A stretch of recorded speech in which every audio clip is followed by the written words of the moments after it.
혈관 건강은 우리가 먹는 음식에 전적으로 영향을 받는다고 해도 과언이 아닌데요. 네.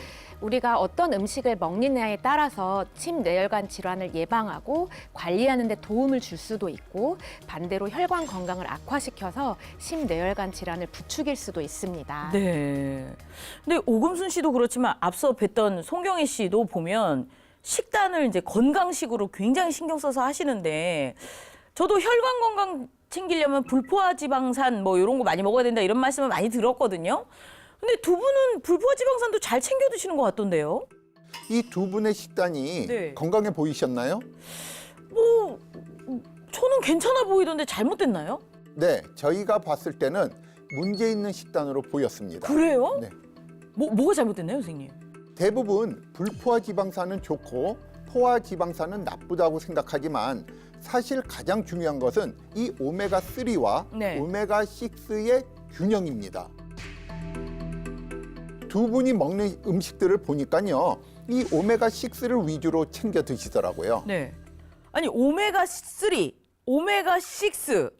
근데 이게 둘 다 불포화 지방산 아닌가요? 근데 이게 무슨 균형이 있고 뭐가 다르고 이게 뭐가 다른가요?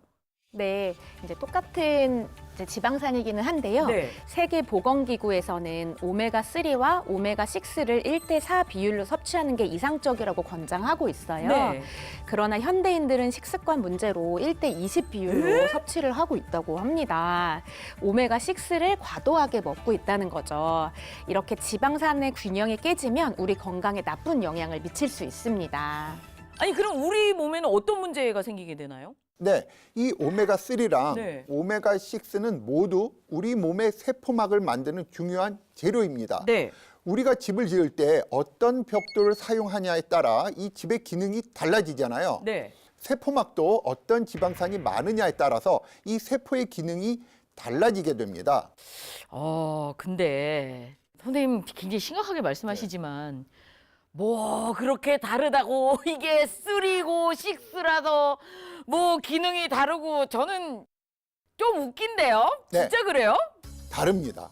오메가3는 오메가6에 비해 이 움직임이 빠릅니다. 네. 세포막에 오메가3 비율이 높아지면은요, 이 세포막이 이제 유연해지면서 세포 안팎으로 물질이 더 쉽고 빠르게 이동하게 되는데요. 들고 나기가 편하구나. 맞습니다. 네. 이런 특성 때문에 포도당 대사가 원활해지고요. 오. 우리 몸이 에너지를 이제 더 효율적으로 사용할 수 있게 됩니다. 반면에요, 오메가6는 이 움직임이 느리기 때문에 네. 세포막의 오메가6 비율이 이제 과도하게 높아지면은요, 이 세포막이 이제 뻣뻣해져서 대사 활동이 느려지고 치매 위험도 높아질 수 있습니다. 치매 위험까지 커져요?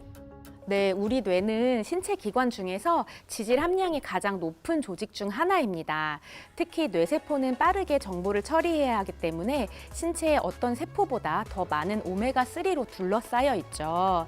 뇌세포들은 서로 신호를 주고받으면서 작동을 하는데 움직임이 느린 오메가6의 비율이 높아지면 정보 전달이 제대로 이루어지지 않을 수 있습니다. 그리고 정보 전달이 원활하지 못하게 되면 기억력이나 인지 기능 같은 것들이 떨어지게 되고 그래서. 뇌 기능이 전반적으로 떨어지면서 심한 경우 치매로 이어질 수 있습니다. 아니 그러면 이제 그 오메가6의 비율이 높아지지 않게 하거나 아까 말씀하신 오메가3와 6의 그 균형을 잘 맞추는 게 중요한 것 같은데 뭔지 잘 모르니까요. 이게 중요한 건 맞죠, 선생님? 무척 중요합니다. 무척. 네, 오메가3가 염증을 완화하는 반면 이 오메가6는 염증을 유발하거든요.